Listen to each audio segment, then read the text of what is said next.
Muitas vezes as pessoas me procuram dizendo que são descontroladas e que precisavam adquirir autocontrole.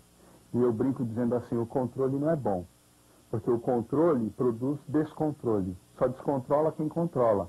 Peraí, mas agora enrola isso aí. A ideia é enrolar para depois desenrolar mesmo, né? Assim, o indivíduo que é controlado, ele corre o risco de perder o controle.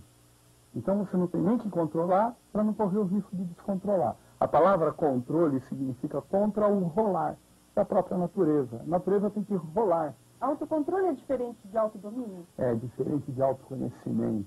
O indivíduo está sereno e se conhecendo para saber por que ele está naquele momento, e com o autoconhecimento, a impulsividade, a compulsividade, aquilo que a gente chama de distilia, que é o mau humor, ele fica menos presente. Então o indivíduo não precisa controlar nada, ele tem que ser natural.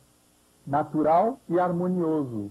Né? Porque a fantasia de controle, ela é transitória. Enquanto eu estou conseguindo controlar, né, eu aparentemente estou bem, mas a hora que eu entrar numa situação de estresse ou de risco grande, chega um limite do controle, aí se perder o controle, vem tudo à tona, descontrola. Né?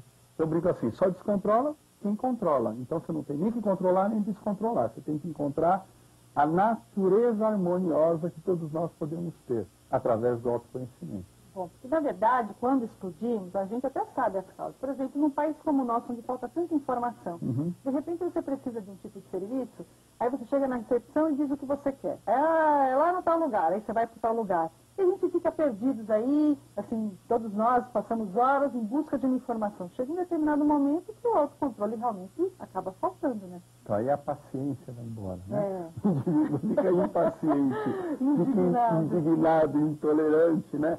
Mas muitas vezes eu acho que a hora que o indivíduo consegue parar e pensar por que ele está preso nessa maratona, o que ele está contribuindo para manter isso e o que ele poderia fazer para mudar isso, já começa a mudar alguma coisa no íntimo dele, o humor dele volta.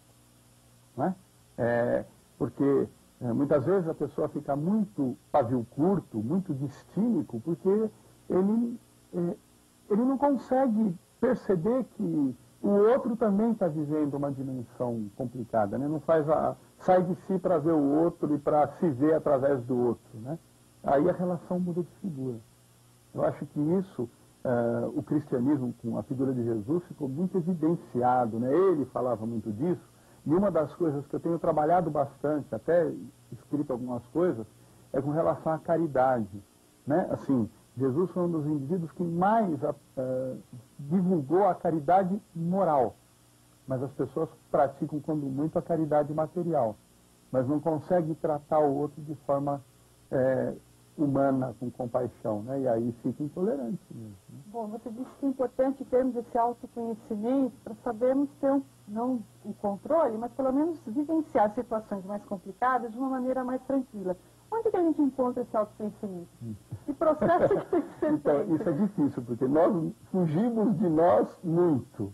Né? Eu me debruço horas para ir conhecer um livro ou conhecer um computador, mas eu não consigo me conhecer. Eu conheço fragmentos de mim. Né?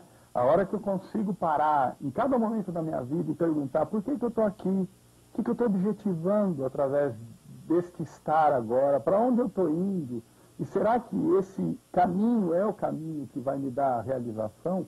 A partir daí o indivíduo está se conhecendo mais. Se conhecendo mais, ele vai estar mais próximo da sua natureza. Então o risco do descontrole é muito pequeno, porque ele não está controlando nada, ele está natural. Né? As pessoas têm que entender a diferença entre ser descontrolado, ser agressivo e ser assertivo. O indivíduo que se conhece, ele pode ser tolerante, amoroso, mas assertivo. Né? Assertivo no sentido de colocar posicionamentos, de estabelecer limites, de dizer, olha, isso eu gosto, isso eu não gosto, isso está me machucando, eu não vou tolerar muito bem isso. Ainda que as outras pessoas não tenham capacidade de entender que isso está te machucando, que não dá para você compreender sempre o lado do outro, mas que você precisa ser compreendido. Mas se você se conhece, você vai conseguir encontrar um jeito criativo de sensibilizar o outro. E dizer para o outro, olha, você está me fazendo infeliz, e não é certo a sua felicidade, o seu prazer, provocar infelicidade em mim. Vamos conversar a respeito? E a gente vai encontrar um jeito de fazer o outro entender isso. Bom, qual que é o peso do temperamento da pessoa nessa situação toda, onde às vezes parece que perdemos o controle? Isso são as características de personalidade, né? A visão junguiana, eu sou um analista junguiano, fala em tipos e funções psicológicas. Então, Jung diz que existem 64 personalidades diferentes, ou temperamentos diferentes, né? Nossa, 64? Variações, né? Entre introvertido e extrovertido, o indivíduo mais intuitivo, que é mais aéreo, o indivíduo mais sentimental, o indivíduo mais racional pensamento e o indivíduo mais sensorial, né? Então, você vai mesclando essas 4 funções dos 2 tipos das 64 variações, né? Que no passado era catalogado como fleumático, colérico, sanguíneo e bilioso. São 4 temperamentos diferentes, são atitudes diferentes de indivíduo reagir diante dos estímulos. Mas nenhum dos 64 tipos pode ser descontrolado, né? Ou seja, se ele não tiver o controle. Ele pode ser natural e tirar vantagem do tipo dele, e não deixar o tipo se tornar algo desvantajoso. Porque os 64 são bons, são importantes. Como todos nós somos. Isso é a diversidade que é muito importante. Quando estivermos diante de uma situação difícil, porque esse autoconhecimento vai demorar um pouquinho para todos nós termos, qual a melhor maneira de lidarmos com aquilo que realmente nos incomoda? Olha, eu acho que a ideia é a oração da serenidade mesmo. Sabe aquela história que é a base dos narcóticos e alcoólicos anônimos, né? Assim, Senhor, a oração, né? Dai-me serenidade, né? Para mudar o que eu posso mudar e aceitar o que eu não posso mudar. E principalmente distinguir uma coisa da outra. Ou seja, o que eu posso mudar, eu vou mudar da maneira coerente que essa possibilidade de mudança existe, né? O que eu não posso, eu vou ter que aceitar, porque aí é um fato, não é uma possibilidade de mudança.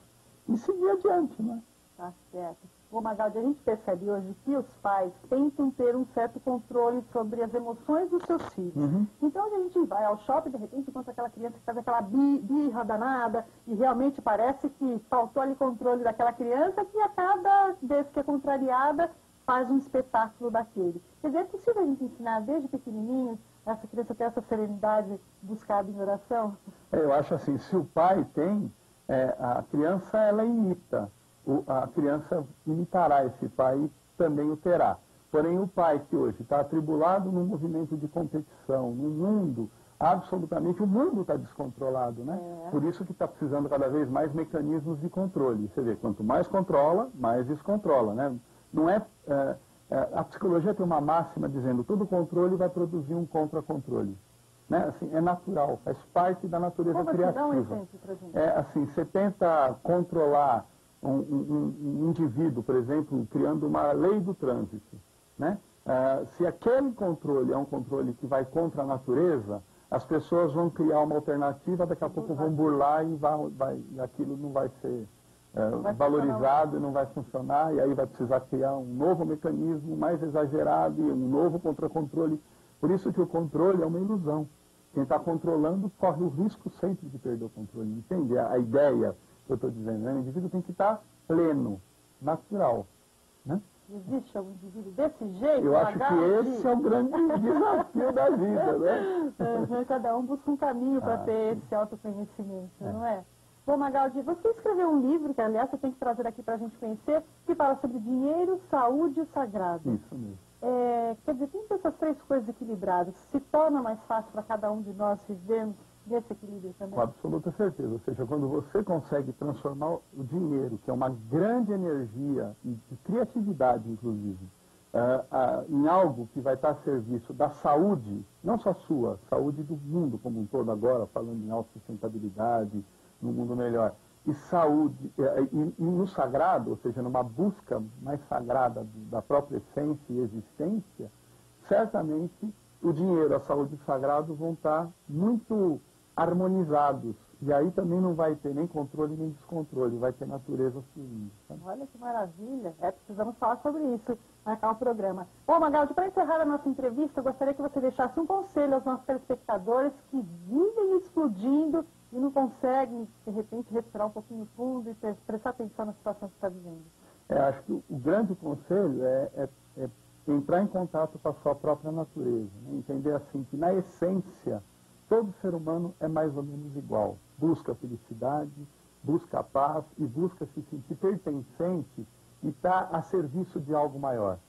Então, toda vez que essa pessoa está se sentindo de alguma forma com dificuldades ou percebendo que está à beira de um ataque de nervos, né, é parar um pouco e respirar o porquê de fato ela está correndo o risco de extrapolar, entendendo que a agressividade expressa só vai gerar mais agressividade. Se eu quero algo melhor, eu tenho que de alguma forma produzir esse algo melhor.